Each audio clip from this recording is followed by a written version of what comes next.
நீண்ட நாளாக உங்களுக்கு வர வேண்டிய பணம் வந்து கொட்டும். அந்த உழைப்புக்கேற்ற உயர்வு வந்தே தீரும். ப்ரமோஷன் வரும், இடமாற்றம் வரும். குரு 5ஆம் பார்வையை 2ஆம் வீட்டை பார்வை. 5ஆம் பார்வைங்கிறது குருவுக்கு அற்புதமான பார்வை. அற்புதமான நல்ல சத்சந்தானம், வம்ச விருத்திக்கு உண்டான ஆண் குழந்தை வந்தே தீரும். ரெட்ரோ ஆன்மீகம் நேயர்களுக்கு வணக்கம். நான் உங்கள் பிருந்தா சங்கர். இன்று நம்மோடு சிறப்பு விருந்தினராக இணைந்திருப்பது தெய்வீக ஜோதிடர் டாக்டர் பாலகிருஷ்ண ரெட்டி சார் அவர்கள். வணக்கம் சார். வணக்கம். குரு பயிற்சி காலகட்டங்கள் ஆரம்பிக்க போகுது. மக்களுக்கு தேவையான நல்ல விஷயங்கள்லாம் நடக்க போகுது. ஏன்னா குருநாளே சுப விஷயங்களை மட்டும்தான் மக்களுக்கு சொல்வார். எந்த மாதிரியான சுப விஷயங்களை கொடுக்கறதுக்காக குரு பகவான் வர இருக்கிறார்? பொதுவாகவே குரு பெயர்ச்சி அப்படின் போது யாருக்கும் ஒரு பயம் இருக்காது, மனோதைரியம் இருக்கும், சந்தோஷம் இருக்கும். அப்பா சார் எனக்கு வீடு வாங்கிடலாமா, கார் வாங்கலாமா, அதே மாதிரி கல்யாணம் ஆகிடுமா அப்படின்னு சுப விஷயங்களை ரெஃபரன்ஸ் பண்ணுறதுக்காக பார்ப்பாங்க. ஆகவே இந்த நிகழ்ச்சி இப்போ நம்ம எதுக்காக பண்ணுறோம் அப்படின்னா, நல்ல விஷயங்களை பேச போகிறோம், நல்லதை சொல்ல போகிறோம், நல்லதையே நம்ம திங்க் பண்ண போகிறோம். இப்படிப்பட்ட ஒரு விஷயந்தான் இந்த குரு பெயர்ச்சி. இந்த குரு பெயர்ச்சி என்னும்போது யாருக்குமே அந்த பேனிக்கோடு சேர்ந்த ஒரு நிகழ்ச்சி பார்க்க மாட்டாங்க. இப்போ சனீஸ்வரரை பார்க்குறாங்கன்னு வச்சிங்களேன், சனி பெயர்ச்சிக்கு பார்க்கும்போது பயம். நீங்கள் இந்த கோயிலுக்கு போயிட்டு வாங்க சார், சார் அங்கேருந்து பிரசாதம் கொண்டு வரலாமா, கொண்டு வரக்கூடாதா, இப்படின்லாம் கேள்விகள் இருக்கும். ஆனால் இங்கே அப்படிப்பட்ட கேள்விகளுக்கு இடமில்லை. குரு பார்க்க கோடி நன்மை. ஒவ்வொரு ராசி ரீதியாகவும் எந்த மாதிரியான பலன்கள் இருக்கு அப்படின்னு ஒவ்வொரு ராசி ரீதியாக பார்க்கலாம் சார். துலாம் ராசிக்காரர்களுக்கு இந்த குரு பயிற்சி காலகட்டங்கள்ல எந்த மாதிரியான மாற்றங்கள் எல்லாம் குரு கொடுக்க போகிறார்? உங்களுக்கு என்ன அற்புதமாக இருக்குங்க. முதல்ல உடம்பு தேரும், மனசு நிம்மதி வரும். நீண்ட நாளாக உங்களுக்கு வர வேண்டிய பணம் வந்து கொட்டும். நான் அவனை நம்பி பணம் கொடுத்தேன் சார், இவனை நம்பி பணம் கொடுத்தேன் சார், பணமே வரமாட்டேங்குது சார்னு வந்துடும். போய் கேட்டிங்கன்னா வந்துடும். அதே நேரத்தில் உங்களுக்கு வந்து ஒரு 2-3 வருஷமாக எனக்கு இன்க்ரிமெண்ட்டே போடல சார், நானே இடத்த மாற்றிட்டு போயிடலான்னு இருக்கேன், இந்த இடம் சரிப்பட்டு வராது போகுது, கொஞ்சம் அவசரப்படாதீங்க, கிடைச்சிடும். இந்த குரு மாறுற உடனே ஒரு 2 மாதம் டைம் கொடுங்க, கிடைச்சிடும். கிடைக்கலன்னா வேணால் இடம் மாறிங்க. ஏன்னா அவங்க போடும்போது நீங்கள் வெளியே வந்துட்டீங்கன்னா, அதனால் கொஞ்சம் வெயிட் பண்ணுங்கள். அந்த உழைப்புக்கேற்ற உயர்வு வந்தே தீரும்.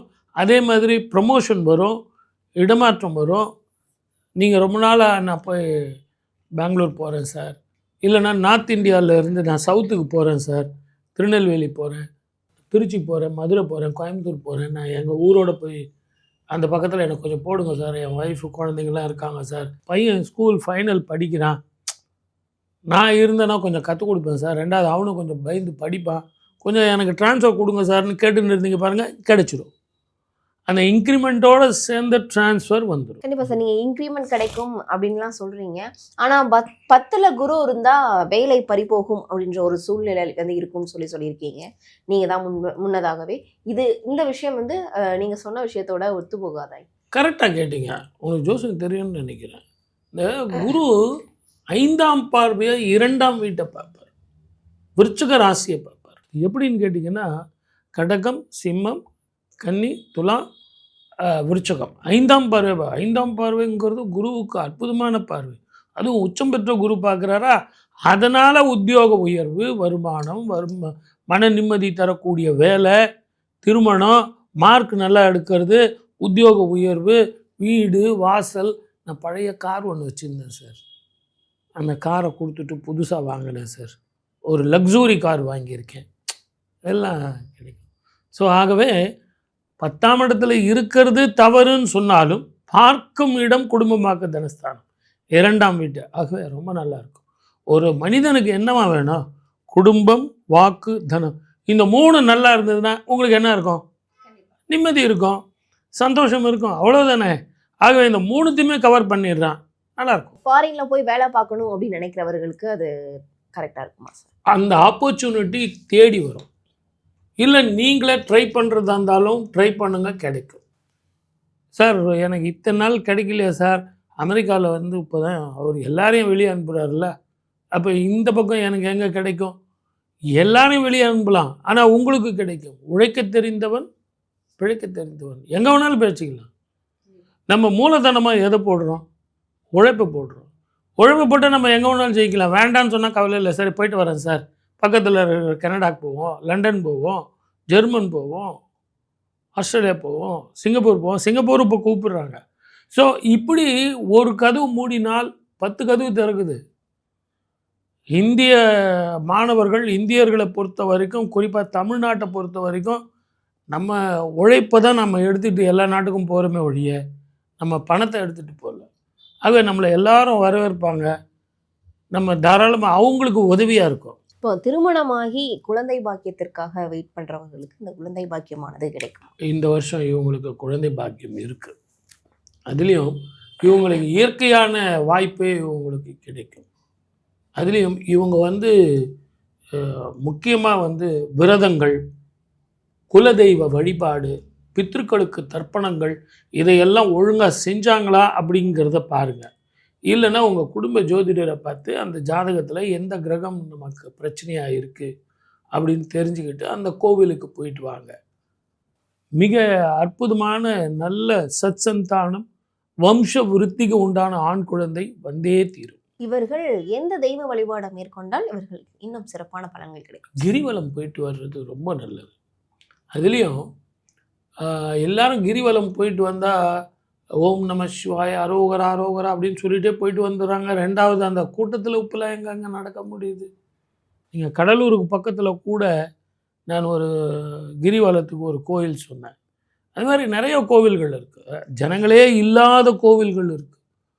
அங்கெல்லாம் சித்தர்கள் பௌர்ணமியில் வழிபடுகிறார்கள். நீங்கள் அந்த கோவிலில் போயிட்டு நல்ல ஞாபகம் வச்சுங்க, பானகம் தானம் செய்ய வேண்டும். அதே மாதிரி நீர் மோர் தானம் செய்ய வேண்டும்.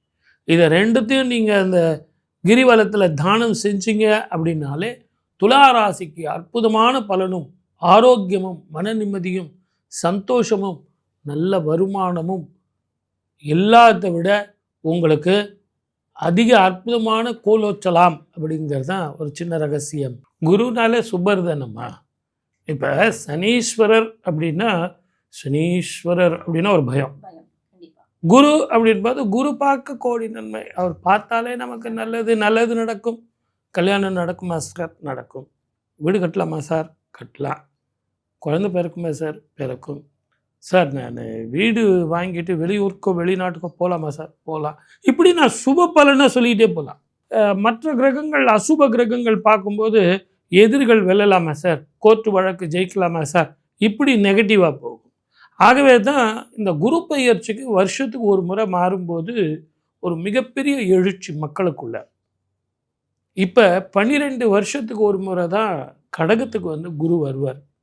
அப்படி வரும்போது அங்கே உச்சம் பெற போகிறார். ஏற்கனவே அவர் குரு உச்சம் பெற்றால் எப்படி இருக்கும்? இன்னும் சூப்பராக இருக்குமே, அதிக சுப பலனை கொடுக்குமே. நாடு செழிக்கும், ஊரெல்லாம் செழிக்கும், மக்களெல்லாம் செல்வமாக வாழ்வார்கள், நிறைய பணம் சம்பாதிப்பீங்க. போர் பதட்டம் குறையுமா? குறையும். சில நாடுகளில் ஏற்படக்கூடிய மதக்கலவரங்கள் குறையும். நீரினால், நெருப்பினால், இயற்கை அழிவுகளால் ஏற்படக்கூடிய பிரச்சனைகளுக்கு சில தீர்வுகள் வரும். வேற்றுமொழி இனத்தவர்களால் இருந்த பிரச்சனைகள் மழை போல வர்றது, பனி போல தீர்வு. இதில் நிறைய பேர் உங்களுக்கு மறைமுகமான எதிரிகள் தொல்லை இதெல்லாம் போகும். பொதுமக்கள் சந்தோஷமாக இருப்பார்கள். இதில் நம்ம கவனிக்க வேண்டியது இந்த தங்கமும் வெள்ளியும். ஒரு சாதாரண மனிதனுடைய வாழ்க்கையில் தங்கமும் வெள்ளியும் தானே முக்கியம். ஒரு கல்யாணம் ஆக வேண்டிய குழந்தைங்க இருக்கும், அவங்களுக்கு எப்படி சார் நகை வாங்கிறது அப்படின்னா, இந்த தங்கம் உச்சத்தில் போகும்போது கொஞ்சம் ஏறத்தான் செய்யும். இருந்தாலும் தங்கம் எப்பவுமே ஒரு முறை ஏறிச்சுன்னா இறங்கிறதுக்கான வாய்ப்புகள் இல்லை. கொஞ்சம் கம்மியாக வரும். 1 லட்சம் ரூபாய்க்கு கீழே வரும். ஒரு 90-95 வரும். அந்த டைமில் வாங்கி போட்டுங்க. அது டிசம்பரில் வர்றதுக்கான வாய்ப்புகள் இருக்குது. அதே மாதிரி ஷேர் மார்க்கெட் பண்ணுறவங்க கொஞ்சம் பார்த்து நிதானமாக பண்ணுங்கள். இந்த பிளாக் கோல்டுன்னு சொல்லக்கூடிய பெட்ரோல் விலை நிச்சயமாக ஏறத்தான் செய்யும், டிமாண்ட் வரத்தான் செய்யும். கேஸ் கொஞ்சம் டிமாண்டில் இருக்கும். அதே நேரத்தில் இதெல்லாம் நான் பொதுவான பலன் சொல்கிறேனே ஒழிய இந்தியாவினுடைய பொருளாதாரம், இந்தியாவினுடைய மார்க்கெட்டிங் அதெல்லாம் பார்க்கும்போது பெரிய பிரச்சனைகள் இருக்காது. அதே மாதிரி இவங்க இந்தியாவை பொறுத்த வரைக்கும் சில பிரச்சனைகளுக்கு முற்று பெறக்கூடிய தீர்வுகள் கிடைக்கும். வாழ்க வளமுடன். All the best.